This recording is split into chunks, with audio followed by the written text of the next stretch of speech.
es la ley? ¿Es lo mismo la ley que el derecho?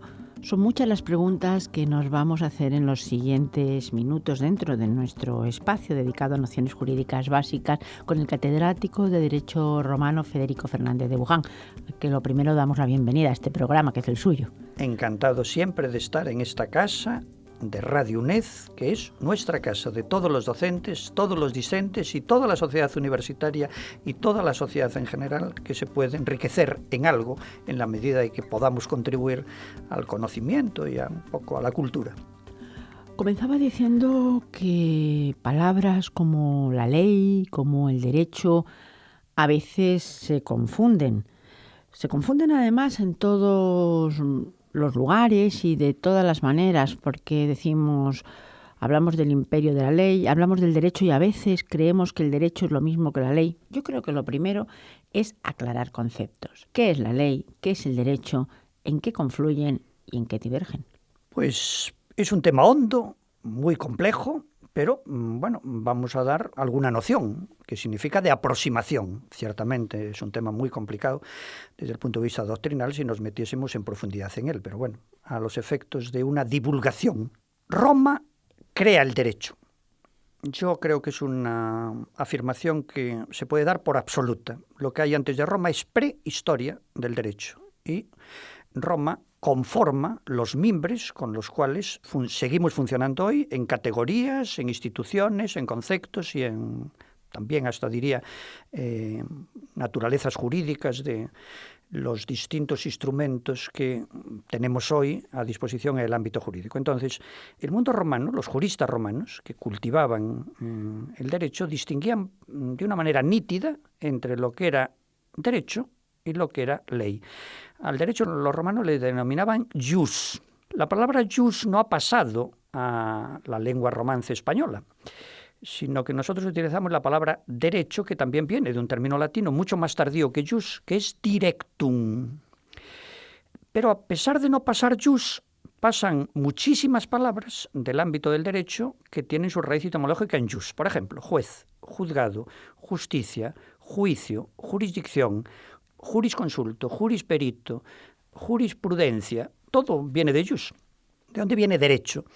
Derecho viene de una voz latina que es directum, que la traducción más precisa es recto, lo recto. Bueno, cuando alguien nos cruzamos en la calle con él y nos pregunta sobre una dirección, algunas veces nosotros le decimos, siga todo derecho, derecho. Entonces, es que la gente parece que no repara en que siga todo derecho, utiliza la misma voz derecho que para derecho como ordenamiento jurídico. Es decir, siga todo derecho, derecho que es recto, siga todo recto, siga todo recto, siga todo derecho, ¿no? Y es la misma palabra. Si cogemos el diccionario de la Real Academia Española, la primera acepción, las primeras acepciones no son referentes al mundo jurídico, son referentes derecho, recto. La palabra directum es la que pasó a las lenguas romances. En español derecho, en italiano diritto, en francés droit, en portugués direito, en gallego dereito, en catalán dret. Todas las lenguas romances vienen de derecho, de directum. ¿Qué es el derecho? Bueno, pues una definición clásica de un jurista romano dice que es el arte de lo bueno y de lo justo. El arte de lo bueno y de lo justo. Entonces me he atrevido a dar mi propia definición del derecho, que es la mía. Quiero decir que puede compartirla otra persona o no. Hay unos cuantos juristas que, bueno, pues en algún momento pues hemos dado nuestra propia definición de derecho. Y digo que es una ciencia orientada a la práctica, que discierne lo justo, trata de perseguir lo bueno y tiene cánones de arte. Esta definición yo creo que hay que pensarla un momento porque es más completa, si cabe. Y cuando hablamos de derecho, y antes de entrar en lo que es ley, se me ocurre simplemente preguntar, ¿es lo mismo el derecho que los derechos? Cuando decimos tengo derecho. Perfecto, es una pregunta espléndida, absolutamente espléndida, que me sirve muy bien para matizar más y completar más lo que acabo de decir. Cuando decimos derecho, por ejemplo, español, francés, internacional o derecho de la Unión Europea, estamos refiriéndonos a un conjunto de normas, un conjunto normativo, lo que podría coincidir con ordenamiento jurídico. Y si escribimos derecho español hay que escribir con D mayúscula. Si escribimos derecho civil hay que escribir con D mayúscula. Si escribimos derecho financiero hay que escribir D mayúscula. Tributario o procesal o penal o romano, D mayúscula. En cambio, si digo derecho de propiedad, si digo derecho de usufructo, si digo el derecho del acreedor frente al deudor, que es el crédito, todo eso es con D minúscula. Entonces, el derecho, que es conjunto normativo, con D mayúscula, conforma el conjunto de derechos que tenemos. Tenemos derechos porque el derecho nos los reconoce. Es decir, parece que es un juego de palabras, pero solo tenemos derechos en la medida que el derecho con D mayúscula, en cambio el derecho con D minúscula, derecho de manifestarse, que sería un derecho de ámbito público, el derecho de reunión, de manifestación, de expresión, que se les llama libertades, pero también son derechos en el ámbito público, los otros son derechos en el ámbito privado. Son derechos con D minúscula. Hay una expresión que podríamos entrar aquí, un poco distinguir ley y derecho, cuando a alguien le aplican una norma, que forma parte del derecho positivo. ¿Qué se llama derecho positivo? El derecho vigente. Eso se le llama derecho positivo. Es el derecho aplicable ante los tribunales, el derecho que en un país, en un momento determinado, rige como derecho aplicable ante los tribunales, que se llama vigente. Hay una expresión coloquial que la utilizamos, de vez en cuando la hemos utilizado todos. No hay derecho. No hay derecho, es una expresión que se utiliza. ¿Cuándo creemos que tenemos derecho, entre comillas, a utilizar la expresión no hay derecho? Cuando se nos aplica una norma que nosotros creemos que es injusta, o por lo menos no justa. No hay derecho. No hay derecho que se limiten las convocatorias, lo diría un alumno, pues un trabajador dice no hay derecho en relación con un convenio colectivo que se ha firmado. Si dice no hay derecho, es que está separando derecho de la normativa vigente, porque si la normativa vigente que la haya aprobado el órgano correspondiente, pues en una universidad, pues un claustro universitario a propuesta pues del órgano correspondiente puede aprobar una nueva normativa en relación con los exámenes y su matrícula, etcétera. Entonces un alumno le puede parecer de que no es justo la normativa que se acaba de aplicar, ¿no? O igual que en el ámbito laboral, pues un trabajador en relación con algo que se ha aprobado y que es el marco regulador de las relaciones de él con la empresa. Y dice, no hay derecho. Vamos a ver, el ayuntamiento, la hora, que es la regulación del aparcamiento, etcétera. Bueno, pues si nos suben las tarifas, o si dicen, no, si usted se pasa más de una hora, pues se le pone una sanción de 90 euros. Pues no hay derecho, porque nos parece un poco de atropello. Además, en esa expresión de no hay derecho también, quizá a veces hay otro componente, que es un componente más moral o más...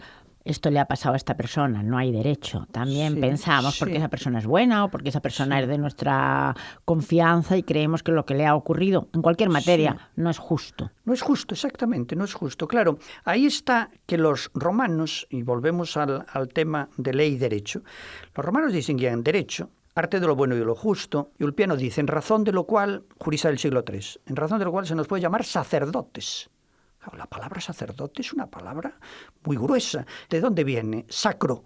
En razón de cual se lo puede llamar sacerdotes, es decir, estamos en el ámbito de lo sagrado. Dice, porque rendimos culto a la justicia. Y dice después, que es precioso, y anhelamos hacer buenos a los hombres. Bueno, es increíble. Eso está muy distante del concepto de ley.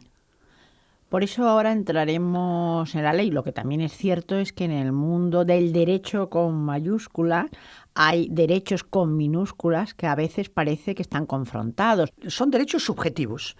Es decir, el D minúscula significa derecho subjetivo, que es derecho que tiene un sujeto. El D mayúscula es derecho objetivo, que no es el derecho que tiene un sujeto, sino el derecho que conforma el conjunto de normas que regulan la convivencia de los individuos en una sociedad. Ese es el derecho, es decir, se habla de derecho objetivo, derecho subjetivo. Entonces, por supuesto que hay colisión de derechos, y un ejemplo que ha puesto, y que además es manifiesto, es su derecho termina donde empieza el mío. No puede con su derecho infringir, violar, conculcar, lesionar mi derecho, ¿no? Es decir, una ideología liberal, diría, liberal significa, oiga, de libertad, de libertad, liberal no en el sentido ideológico del partido político, sino de libertad. Una ideología de libertad, oiga, sí, tenemos derechos, pero respetando el derecho de los demás. Entonces, hay confrontaciones de derechos subjetivos y ese es un caso, pues, como paradigmático. Es decir, usted puede decir en razón a su libertad de expresión, pero yo me puedo sentir ofendido en mi honor y la demanda judicial puede ir por la vía penal o por la vía civil, de responsabilidad civil. Pero volvamos a lo de la ley, yo creo, si le parece. Me parece porque además ha quedado un poco, yo creo, bastante claro el concepto de derecho y además en cuanto a justo. A justo. La ley o las leyes tienen que ser siempre justas, se pretende eso, pero a veces esta justicia a unos les parece también que sí y otros que no. ¿Qué es la ley? Claro, ahí está. A unos les parece que sí, otros que no. Esta es la clave de todo, ¿no? ¿Qué es la ley? Bueno, pues un jurista la define de parte de lo bueno y lo justo. Un jurista contemporáneo dijo, Gallo con Y, dijo, ley es lo que el pueblo manda y establece. Lo que el pueblo manda y establece. La expresión pueblo, populus, en Roma, significaba la asamblea de ciudadanos. ¿Por qué? Porque Roma tenía una democracia directa. ¿Y qué es una democracia directa? Donde el ciudadano vota la ley. Hoy no tenemos una democracia directa. Todos los países tienen una democracia representativa. Nosotros no votamos directamente la ley, solamente votamos algunas veces, muy pocas. En España hay muy poca tradición de referéndum. Solamente votamos algunas veces cuando se nos convoca a consulta directa. Yo creo que la última vez que se convocó con carácter nacional a consulta directa que además fue consultivo, que era sobre el borrador de Constitución Europea, que además era consultivo, es decir, daba igual que saliera sí o no, salió sí. Otros países no convocaron el referéndum de la Unión Europea y afortunadamente yo creo que no era un buen proyecto para nada, para Europa. Salió que no, porque varios países lo rechazaron, ¿no? La anterior, no sé si ya habría que remontarse a la OTAN, ¿no? Del año 82, en donde tuvimos el ingreso en el Tratado del Atlántico Norte, cuando nos adherimos a la Comunidad Económica Europea con un gobierno de Felipe González, fuimos convocados al referéndum. Pero eso es un referéndum, que es que el pueblo vota directamente. En Roma, el pueblo votaba directamente la ley. ¿Qué es la ley hoy? Es la disposición normativa dictada por el órgano que tiene poder correspondiente para promulgar leyes. ¿Cuál? Fundamentalmente, Cortes. Congreso de los Diputados y Senado, fundamentalmente, el Consejo de Ministros. No leyes. Ley en sentido amplio es toda norma que forma parte del ordenamiento jurídico. Ley en sentido estricto es toda norma emanada del Poder Legislativo. El Poder Legislativo está concentrado en las Cortes. Pero Gallo no dice que la ley tenga que ser justa, que la ley tenga que hacer buenos a los hombres, que la ley anhele a una... No, dice lo que el pueblo manda y establece. Es decir, no plantea ningún terreno moral, absolutamente ninguno. Y hoy, ley es lo que está aprobado por el Parlamento. O los viernes sale la portavoz del Gobierno y dice, el Consejo de Ministros ha aprobado hoy los siguientes reales decretos. Da un elenco, y esos son normas, que en sentido amplio son leyes. Entonces, lo que el Gobierno manda y establece, lo que el Parlamento manda y establece es ley. Entonces, a uno le gusta, a otro no. Claro, el concepto de ley es diferente del concepto de derecho, desde un punto de vista semántico de origen. Lo que ocurre es que hoy se confunde mucho y se dice que solo el derecho está en la ley. No es así. El derecho está más allá de la ley. La ley forma parte del derecho, pero hay algo más.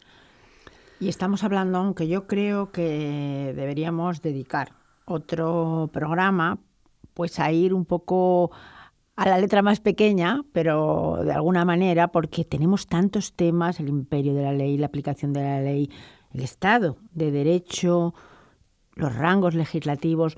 Por lo tanto, yo creo que en estos últimos minutos un poco quizá la idea está de afianzar la idea de dónde se promulga la ley y qué hace falta para que una ley salga adelante. Hemos dicho, ya ha dicho usted, que las Cortes por un lado, el Senado que refrendan las leyes y por otro lado el Gobierno en esto que son reales decretos o decretos leyes. Las Cortes generales, la palabra Corte es una palabra nuestra solo nuestra. Con carácter general tendríamos que decir Parlamento.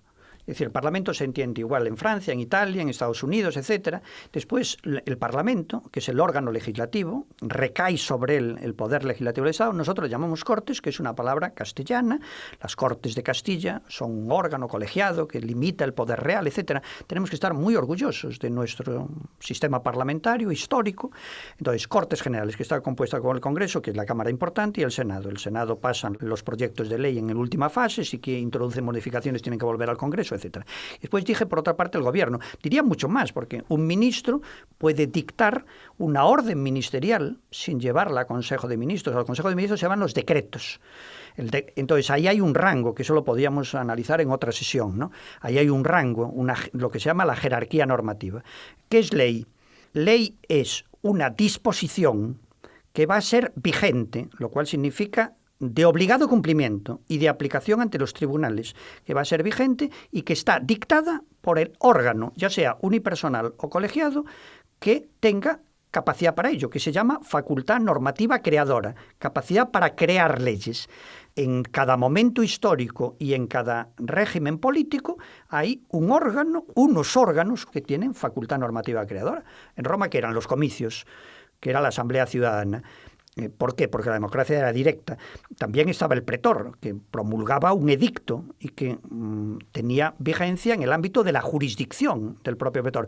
Pero llega otro momento en donde aparece el principado y entonces tiene poder el príncipe. Llega un momento que aparece el imperio y entonces tiene el poder el emperador con la Cancillería. Es decir, el poder normativo, que es el poder de crear, que es promulgar normas, cambia dependiendo de la circunstancia histórica y geográfica, porque también hoy, en el mundo de hoy, no es lo mismo ver el poder normativo en un país que en otro, dentro de nuestro entorno, y ya no digamos fuera de nuestro entorno. Si hablamos también de nuestro país, diríamos que las distintas comunidades autónomas tienen poder normativo en sus asambleas, evidentemente, en sus parlamentos. En los parlamentos autonómicos promulgan leyes que afectan al territorio de la comunidad autónoma, de las personas que residen en ese territorio. Sería quizá como una pirámide, igual que puede ocurrir en Estados Unidos con los distintos estados y luego con las leyes federales, por ejemplo, ¿no? Perfectamente, claro. Dices en los Estados Unidos, los estados tienen competencias en unas materias y después hay otras que están reservadas a leyes federales. En España también hay un artículo de la Constitución que dice que está reservado a el gobierno y la administración central, determinadas materias están reservadas, lo cual quiere decir de que no podrían en esas materias legislar las comunidades autónomas, se llaman de reserva. Hay pirámide en parte y en parte no, es decir, coexisten normas. Y después está la administración municipal, que la acabamos de citar con la hora, y con los tributos municipales o con la recogida de basuras, cosas tan cotidianas como eso. Es decir, hay 3 ámbitos públicos dentro del Estado, que es lo estatal, lo autonómico y lo municipal, llamado también local. Si le parece, vamos a dejarlo aquí, porque precisamente en esta especie de pirámide todavía nos falta mucho de qué hablar. Ahí estarían los rangos legislativos también, estaría también conceptos más amplios como el imperio de la ley, como decía antes, y yo creo que merecen un programa y unos minutos sosegadamente. Por lo tanto, queda dicho lo que es el derecho, la diferencia entre derecho y ley, y yo creo que esto, sobre todo, ha quedado muy claro. Muchísimas gracias. Pues Espero que le gracias. haya aclarado un poco.